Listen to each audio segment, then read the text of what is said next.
I got my M1 license about 4 years ago, and a few weeks after getting my license, I did my first track day event. As of today, I've done a couple of dozen track day events, and have some knowledge built up that I think I can share with some brand new riders who have never gone to the track before. I don't want you to get it inside of your head that you need to be experienced and you need to know exactly what you're doing in order to hit the track, because you really don't. But with the help of track instructors, which I will talk about later on, not only will this be a really enjoyable experience for you, but something that you're going to learn so much from as well. And the side benefit of doing track days is that when you're actually back on the road riding your motorcycle on the street, you don't need to push as hard or be reckless. All of that pent up energy is going to be taken out on the track. And as a result of that, you'll become a much safer rider on the road. For starters, we're going to be talking about preparing your mind as well as your body for a track day event, because track days are really mentally and physically intensive. Since most people schedule track days a few days to a few weeks or maybe a few months in advance, this is the perfect time to prepare your body for the grueling workout. The most important thing at a track day event is stamina. So what I recommend that you do 1 week before your track day event, or maybe if you don't have a week, you have 3 or 4 days, start running for 10 to 15 minutes per day, because you need to build up your stamina. Strength training is really important, but the stamina is something that you need to get through a grueling 20-minute track session. Besides that, you also have to watch out what you eat at least 2 days before the track day event. This means no flour-based foods, no pastas, no breads. Stick with meats, vegetables, healthy fats such as avocados, coconut oils, as well as fruits and vegetables. This is what I primarily eat. The reason why I eat this way and the reason why I'm recommending that you eat this way is that your blood sugar will remain pretty much consistent. There's not going to be any spikes of high or low blood sugar, and your energy levels will be sustained throughout the entire day while you're at the track. Just as an example, pay attention to what happens after lunch. It pretty much clears out. Most people go home, and then there are a few riders left that'll stay until 3-4 o'clock, but most people usually leave around 1 or 2 p.m. because they get that crash I was talking about. But if you can eat the right foods, you avoid that crash and have sustained energy throughout the entire day. As I mentioned before, physically, track day events are really grueling on your body as well as on your mind. And with that being said, at the track day event, bring your own food. Prepare it well in advance. And I know this is difficult for a lot of people because we don't have a lot of time these days, but it's something that I do personally, and I recommend it for you as well. Definitely avoid sugar as well as very salty foods, because the sugar, obviously, as I mentioned before, will spike up your blood sugar and allow you to crash. And then the salty foods, like the really salty stuff, will make you dehydrated. And on a track day event, you need to drink as much water as possible. So definitely bring either 1 or 2 gallons of water with you, and constantly drink in between sessions, even if you're not thirsty. And so that was preparing your body. So now let's talk about preparing your motorcycle. Before you actually hit the track, if your motorcycle doesn't have race fairings and it's just a street motorcycle, don't worry about disconnecting the lights or doing any of that crazy stuff. Go to your local hardware store and get some blue painter tape. Tape up your lights, your number plates, etc. While I was at the track, I made a video about that, so let me put that on for you guys now. When you first come here, you can do it when you get here, or you can do it at home. Your mirrors have to be taped up like that. Any lights that you have on the bike have to be taped up, as you can see. And then of course your turn signals have to be taped up as well as your rear light. And of course, for good measure, you want to also tape up your license plate, just in case you go down. You don't want anybody to see your license plate number, but that's on you. It doesn't really matter. You don't have to do that if you don't want to. Aside from that, once they take a look at your bike and it passes inspection, you should get something like this that tells you what level you are. So level 2 is intermediate, and that's the level that I'm going to be running in. But if this is going to be your first time, highly suggest that you start in level number 1. In a little bit, we're going to have the rider meeting, and then a little bit after that, we're going to go into the new rider school, which I'm going to show you guys what usually goes on over there.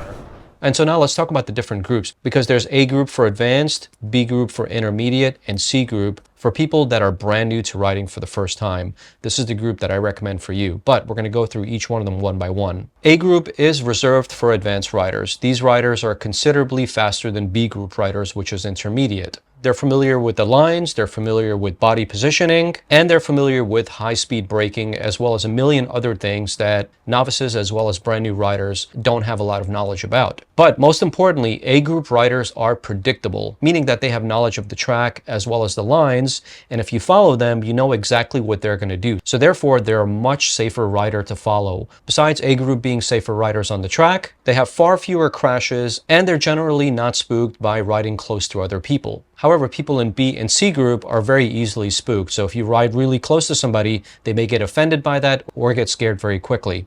Now let's talk about B group, because B group is reserved for people who have general fundamental skills of riding on a racetrack before. They've done it at least one or two other times before, at a minimum. However, I like to consider B group a catch-all group because this group has a mix of different types of riders inside of it, not all necessarily intermediate riders. Unfortunately, this is the group that most of the accidents happen. There are C group riders that may be a little bit timid, or they're too slow, or may not know the track layout, aka lines, and therefore they're a lot less predictable. And then there are some people that are advanced riders. They're just getting warmed up, so they go to B group before they get into A group, because A group is very intimidating. It's very fast. People expect you to know what you're doing, and people expect you to be predictable and know all the lines and not make too many mistakes. So therefore they go into B group just to get a little bit warmed up, but they also get mixed up with everyone else in that group as well. And that being said, 50% of the riders in B group are true B group riders, meaning that they do have a couple of track days under their belt and they have more knowledge than C group riders. And this is why I call this a catch-all group, because there's a variety of different types of riders in this group that make it really dangerous to ride in. And now let's talk about C group. C group is for anyone who has never been to a track before, or they're attending a track day event and they have no knowledge of the track itself. They've never ridden inside that track. They don't know the lines or the layout. They want to learn everything they can in C group in order to go into B group or A group. These are the type of people that should be going into C group. Although C group riders do have to follow track rules just like A group and B group, they're given the free pass most of the time because there are other riders that are going to be in your shoes as well. They're not going to know the lines, the brake markers, or body positioning. This is where riding with a track instructor is really, really important as a C group rider. And make sure that you ask a track day coach to coach you along. What they'll do is they'll ride in front of you, meanwhile you follow them. And as you follow them, not only will you learn the lines, but you'll learn where the brake markers are, which will eventually prepare you to ride on your own. Every track day organization that I've ever been to here in California has provided track instructors free of charge. So no matter where you go, they definitely have these things. So make sure you ask before you attend. And then of course, there are also other track day organizations that have new rider courses. So if you sign up for a track day event for a relatively low cost, I believe it's anywhere between $75 to $100 for the first 1 or 2 sessions of the day, you'll be given an on-site track tutorial. They'll talk to you about body positioning, lines, braking markers, etc., etc. There'll be a comprehensive list of beginner rider tools that they'll be able to share with you that not only make riding for the first time a lot more enjoyable and safer, but you'll walk away with a whole lot of knowledge for a relatively low cost. As a brand new track rider, you have 4 objectives. Your first objective, and I think this would probably be the most important one, is to become predictable. Becoming a predictable rider not only makes you a safer rider for other people, but also for yourself. If you can be predictable, meaning that you learn the lines really quickly and you brake where you're supposed to brake, you become a predictable rider, and then other people that are following you know exactly where you're going to be doing next. Not only does becoming a predictable rider make it safer for you, but for everyone else as well. Objective number 2 is to become a smooth rider. Yes, you got to become a smooth operator, my friend, because vision is very, very important while you're at the track. And by vision, I'm talking about not only where your eyes are pointing, but where your head moves along with it as well. Because wherever your eyes move and your head moves, that's the direction that your arms are going to follow as well. So if you're twitchy, your arms are going to be twitchy, and therefore it's going to reflect on your bike as well. Jerky movements with your head or your body will result in jerky movements with your arms as well as your body. So make sure you're a smooth rider and make sure that your eyes are not shifty and looking all around you. Focus on your apex and wherever you need to go. Objective number 3 is focus on your breathing. So one tip I have for you is make sure that your mouth is closed, because most of the time when I ride, my mouth stays open and I don't realize it. And that's how my mouth becomes very, very dry. Your breathing is something that's very, very important, and you completely forget about it because things are so intense while you're at the track. As for your body, make sure it's not stiff, make sure your body's very relaxed. And I know this is asking a lot for a first timer, but these are things that you need to pay attention to, because a stiff body will also make it very difficult for your motorcycle to turn. And I made a YouTube short about this and people thought that I was trolling the guy. But honestly, it was just an instructional video and people took it the wrong way. And I said in that video not to look behind you. And what I meant by that was the person behind you is going to find a way to pass you. So don't worry about the guy behind you. Don't worry about the guy on your left side or on your right side. If you notice or hear that there are people behind you, still ride your ride. If they need to pass, they'll find a way. You pay just as much money as they did, and you get to ride the whole track just like they are. And if they're truly a faster and better rider than you, they'll find a way to do it. And plus, this is not a competition, so don't worry about any of that stuff. Always anticipate your next apex, focus on your lines, and always focus on your brake markers. If you do all these things, you'll never crash. Speaking of crashing, objective number 4, don't crash on your first track day event. The way you brought your motorcycle is the way you're going to be taking it back, including your own self. And this means avoiding raw seed-like maneuvers while you're at the track. Forget about the camera, because I know there's a camera on the track and they're taking pictures of you, and later on they're going to sell them to you. If you don't want to have an accident on the track, forget about dragging your knee. Forget about raw seed-like maneuvers. These are things that I don't want you to focus on.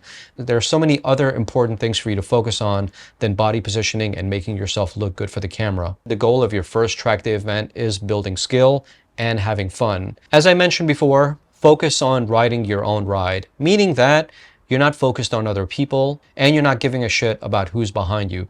The person behind you, as I mentioned before, is going to find a way to pass you. Make sure that you're taking the correct lines and not moving over just to let the guy behind you pass.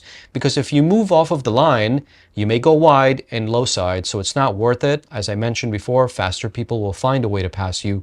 Besides that, you may or may not experience other riders going down on the track. And if someone does go down on the track, don't turn your head to look at them, because as soon as you turn your head, as I mentioned before, your hands will follow what your eyes and your body do. You might just turn in and crash as well. So those are your 4 objectives for riding safely on a track for the first time. Objective number 1, be predictable. Objective number 2, become a smooth rider. Objective number 3, breathing and staying relaxed. And finally, objective number 4, don't try to emulate Rossi or feel intimidated by others behind you. Ride your ride and follow the lines. That's the most important thing. And that will make your first track riding experience a very enjoyable one without you having to come back home with a crashed motorcycle and your ego destroyed. But anyway, there's an organization called Fast Track Riders. These guys are awesome. And as a matter of fact, when I started riding 4 years ago, I attended their first session. Unfortunately, Fast Track Riders are no longer at Auto Club Speedway. I highly recommend that you check out their website, because they have a new rider training course and they offer one at a relatively low cost. They teach you body positioning, how to break into corners, how to take lines, track rules, etc., etc. But if you don't have them available to you and you're here in SoCal, I also recommend Two Wheel Track Days or any of the track day events that are out there. They all have instructors that you can learn from, and they don't cost you a single dime. I would love to read your comments on what you thought of this track tutorial. So leave a comment down below and I'll see you guys later. Ciao for now.